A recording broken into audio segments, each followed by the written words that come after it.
La douceur. La douceur est une vertu complexe qui comprend trois éléments principaux. Tout d'abord, une certaine maîtrise de soi qui prévient et modère les mouvements de la colère. C'est à ce point de vue qu'elle se rattache à la tempérance. Ensuite, le support des défauts du prochain qui demande la patience et par là même la vertu de force. Ensuite, nous avons le pardon des injures et la bienveillance à l'égard de tous, même des ennemis. Sous ce rapport, elle inclut la charité. Comme on le voit, c'est un ensemble de vertus plutôt que d'une vertu unique. Définition. Une vertu morale surnaturelle qui prévient et modère la colère, supporte le prochain malgré ses défauts et le traite avec bénignité, c'est-à-dire avec bonté. La douceur n'est donc pas cette faiblesse de caractère qui dissimule sous des dehors doucereux un profond ressentiment.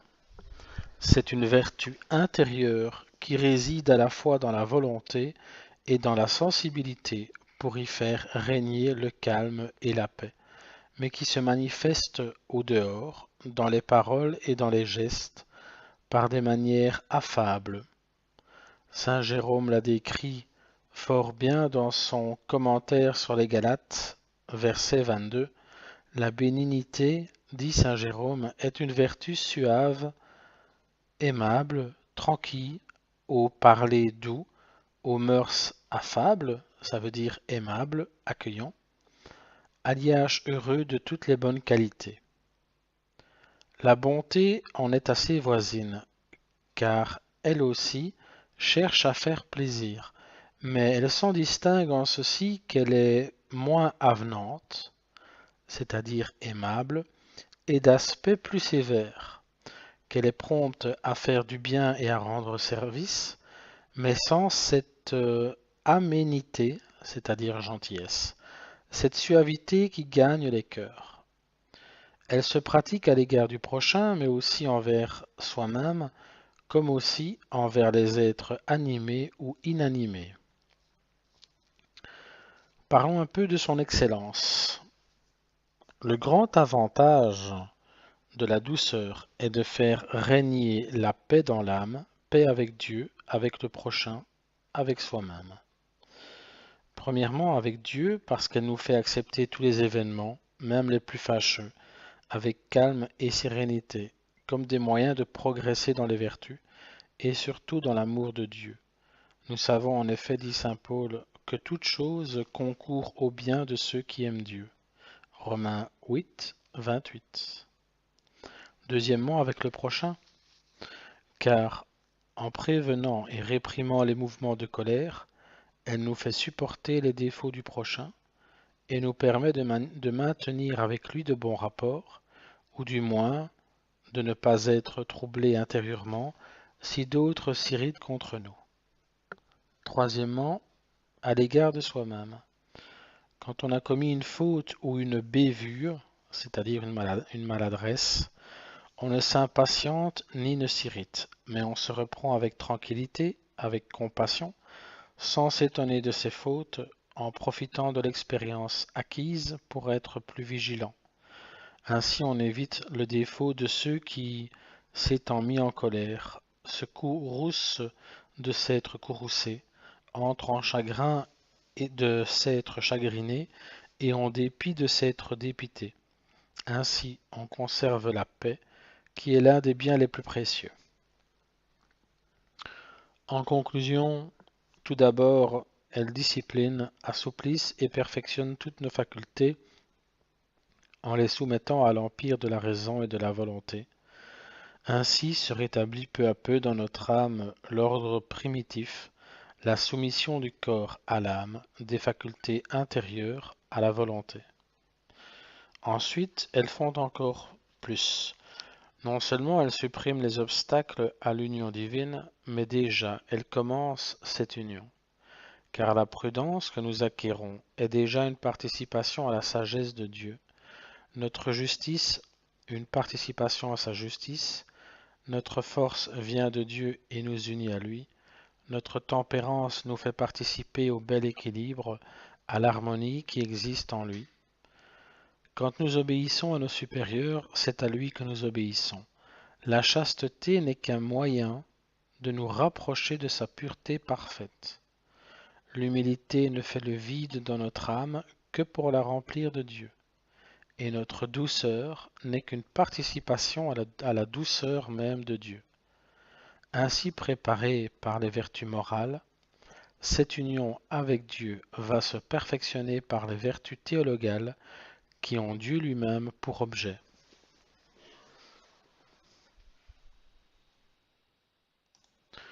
Voici ce que nous dit saint Vincent de Paul sur le même sujet dans son entretien numéro 46. Il n'est donné, je pense, qu'aux âmes qui ont la douceur de discerner les choses, car comme la colère est une passion qui trouble la raison, il faut que ce soit la vertu contraire qui donne le discernement. Quand on dispute contre quelqu'un, la contestation dont l'on use en son endroit lui fait bien voir qu'on veut emporter le dessus. C'est pourquoi il se prépare à la résistance plutôt qu'à la reconnaissance de la vérité.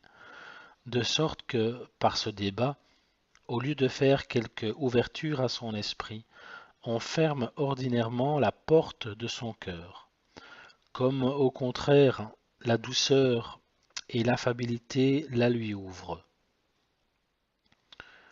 Nous avons sur cela un bel exemple en la personne du bienheureux François de Sales, lequel, quoiqu'il fût très savant dans les controverses, convertissait néanmoins les hérétiques plutôt par sa douceur que par sa doctrine. À ce sujet, Monsieur le cardinal du Perron disait qu'il se faisait fort à la vérité de convaincre les hérétiques, mais qu'il n'appartient qu'à Monsieur l'évêque de Genève de les convertir.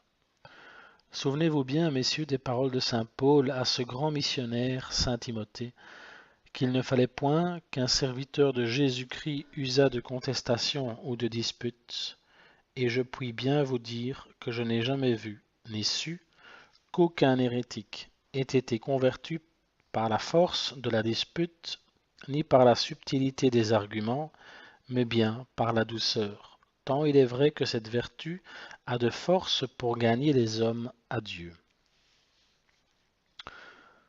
Toujours sur le même sujet, présenté par saint François de Sales.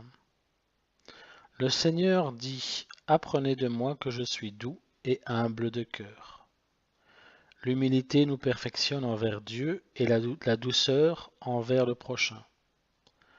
La douceur surmonte toute chose et excelle entre toutes les vertus. Il faut vraiment résister au mal et réprimer les vices de ceux que nous avons en charge, constamment et vaillamment, mais doucement et paisiblement. Il faut invoquer le secours de Dieu quand nous nous voyons agités de colère, à l'imitation des apôtres tourmentés du vent et de l'orage parmi les eaux, car il commandera à nos passions qu'elles cessent, et la tranquillité se fera grande. Mais toujours je vous avertis que l'oraison qui se fait contre la colère, présente et pressante, doit être pratiquée doucement, tranquillement et non point violemment. Ce qu'il faut observer en tous les remèdes qu'on use contre ce mal. Avec cela, soudain que vous vous apercevez avoir fait quelque acte de colère, réparez la faute par un acte de douceur, exercé promptement à l'endroit de la même personne contre laquelle vous serez irrité. Nous allons développer maintenant sur la douceur envers nous-mêmes. L'une des bonnes pratiques que nous saurions faire de la douceur, c'est celle de laquelle le sujet est en nous-mêmes, ne dépitant, ça veut dire décevoir, chagriner, jamais contre nous-mêmes ni contre nos imperfections, car encore que la raison veut que, quand nous faisons des fautes, nous en soyons déplaisants et maris, c'est-à-dire fâchés, si faut-il néanmoins que nous nous empêchions d'en avoir une déplaisance aigre et chagrine, dépiteuse et colère. En quoi font une grande faute plusieurs qui, s'étant mis en colère, se courroucent de s'être courroucés, entrent en chagrin de s'être chagrinés, et ont dépit de s'être dépités, car par ce moyen ils tiennent leur cœur confit et détrempé en la colère. Et si bien il semble que la seconde colère ruine la première, si est-ce néanmoins qu'elle sert d'ouverture et de passage pour une nouvelle colère, à la première occasion qui s'en présentera. Outre que ces colères, dépit et aigreur que l'on a contre soi-même, tendent à l'orgueil et n'ont origine que de l'amour-propre, qui se trouble et s'inquiète de nous voir imparfaits. Il faut donc avoir un déplaisir de nos fautes qui soit paisible, rassis et ferme, car comme un juge châtie bien mieux les méchants, faisant ses sentences par raison et en esprit de tranquillité, que non pas quand il les fait par impétuosité, c'est-à-dire dont l'impulsion est violente et rapide, et passion. D'autant que, jugeant avec passion, il ne châtie pas les fautes selon qu'elles sont, mais selon qu'il est lui-même.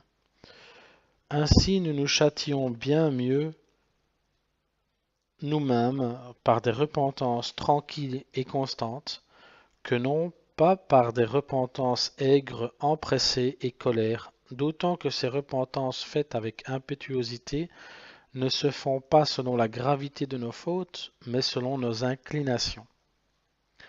Par exemple, celui qui affectionne la chasteté se dépitera avec une amertume non pareille de la moindre faute qu'il commettra contre celle-ci, et ne se fera que rire d'une grosse médisance qu'il aura commise. Au contraire, celui qui hait la médisance se tourmentera d'avoir fait une légère murmuration, et ne tiendra nul compte d'une grosse faute commise contre la chasteté, et ainsi des autres. Ce qui n'arrive pour autre chose, sinon d'autant qu'ils ne font pas le jugement de leur conscience par raison, mais par passion. Croyez-moi, Philothée, comme les remontrances d'un père faites doucement et cordialement ont bien plus de pouvoir sur un enfant pour le corriger que n'ont pas les colères et courroux. Ainsi, quand notre cœur aura fait quelque faute, si nous le reprenons avec des remontrances douces et tranquilles, ayant plus de compassion de lui que de passion contre lui, l'encourageant et l'amendement, la repentance, l'encourageant à l'amendement, la repentance qu'il en concevra entrera bien plus avant et le pénétrera mieux que ne ferait pas une repentance dépiteuse et tempétueuse. Pour moi, si j'avais par exemple grande affection de ne point tomber au vice de la vanité et que j'y fusse néanmoins tombé d'une grande chute, je ne voudrais pas reprendre mon cœur en cette sorte. N'es-tu pas misérable et abominable qu'après tant de résolutions tu t'es laissé emporter à la vanité? Meurs de honte, ne lève plus les yeux au ciel, aveugle, impudent, traître et déloyal à ton Dieu, et semblables choses. Mais je voudrais le corriger raisonnablement et par voie de compassion. Or, sus, mon pauvre cœur, nous voilà tombés dans la fosse miséricordieuse, dans la fosse laquelle nous avions tant résolu d'échapper. Ah, relevons-nous et quittons-la pour jamais. Réclamons la miséricorde de Dieu et espérons en elle qu'elle nous assistera pour désormais être plus fermes et remettons-nous au chemin de l'humilité. Courage, soyons sur nos gardes. Dieu nous aidera, nous ferons peu. Et voudrait, sur cette répréhension, bâtir une solide et ferme résolution de ne plus tomber en la faute, prenant les moyens convenables à cela et mêmement l'avis de mon directeur. Que si néanmoins quelqu'un ne trouve pas que son cœur puisse être assez ému par cette douce correction, il pourra employer le reproche et une répréhension dure et forte pour l'exciter à une profonde confusion, pourvu qu'après avoir rudement gourmandé et courroucé son cœur, il finisse par un allègement, terminant tout son regret et courroux en une douce et sainte confiance en Dieu, à l'imitation de ce grand pénitent qui, voyant son âme affligée, la relevait en cette sorte. Pourquoi es-tu triste, ô mon âme, et pourquoi me troubles-tu? Espère en Dieu, car je le bénirai encore comme le salut de ma face et mon vrai Dieu. Relevez donc votre cœur quand il tombera, tout doucement, en vous humiliant beaucoup devant Dieu pour la connaissance de votre misère, sans nullement vous étonner de votre chute, puisque ce n'est pas chose admirable que l'infirmité soit infirme, et la faiblesse faible, et la misère chétive. Détestez néanmoins de toutes vos forces l'offense que Dieu a reçue de vous, et avec un grand courage et confiance en la miséricorde de celui-ci, remettez-vous au train de la vertu que vous aviez abandonnée. Soyez donc soigneuse et diligente en toutes les affaires que vous aurez en charge, ma Philotée, car Dieu vous les ayant confiées veut que vous en ayez un grand soin. Mais s'il est possible, n'en soyez pas en sollicitude et souci, c'est-à-dire ne les entreprenez pas avec inquiétude, anxiété et ardeur. Ne vous empressez point à la besogne, car toutes sortes d'empressements troublent la raison et le jugement, et nous empêchent même de bien faire la chose à laquelle nous nous empressons. Recevez donc les affaires qui vous arriveront en paix, et tâchez de les faire par ordre l'un après l'autre, car si vous voulez les faire tout à coup ou en désordre, vous ferez des efforts qui vous fouleront et alanguiront votre esprit, et pour l'ordinaire, vous demeurerez accablé sous la presse et sans effet. Et en toutes vos affaires, appuyez-vous totalement sur la providence de Dieu, par laquelle seuls tous vos desseins doivent réussir. Travaillez néanmoins de votre côté tout doucement pour coopérer avec celle-ci, et puis croyez que si vous vous êtes bien confié en Dieu, le succès qui vous arrivera sera toujours le plus profitable pour vous, soit qu'il vous semble bon ou mauvais selon votre jugement particulier. Faites comme les petits enfants qui, de l'une des mains, se tiennent à leur père, et de l'autre cueillent des fraises ou des mûres le long des haies. Car de même, amassant et maniant les biens de ce monde de l'une de vos mains, tenez toujours de l'autre la main du Père céleste, vous retournant de temps en temps à lui, pour voir s'il a agréable votre ménage ou vos occupations. Et gardez bien sur toute chose de quitter sa main et sa protection, pensant d'amasser ou recueillir davantage.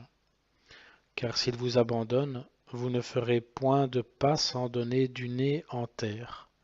Je veux dire, ma Philotée, que quand vous serez parmi les affaires et occupations communes, qui ne requièrent pas une attention si forte et si pressante, vous regardiez plus Dieu que les affaires. Et quand les affaires sont de si grande importance qu'ils requièrent toute votre attention pour être bien faits, de temps en temps, vous regarderez à Dieu, comme font ceux qui naviguent en mer, lesquels, pour aller à la terre qu'ils désirent, regardent plus en haut au ciel que non pas en bas où ils voguent. Ainsi Dieu travaillera avec vous, en vous et pour vous, et votre travail sera suivi de consolation.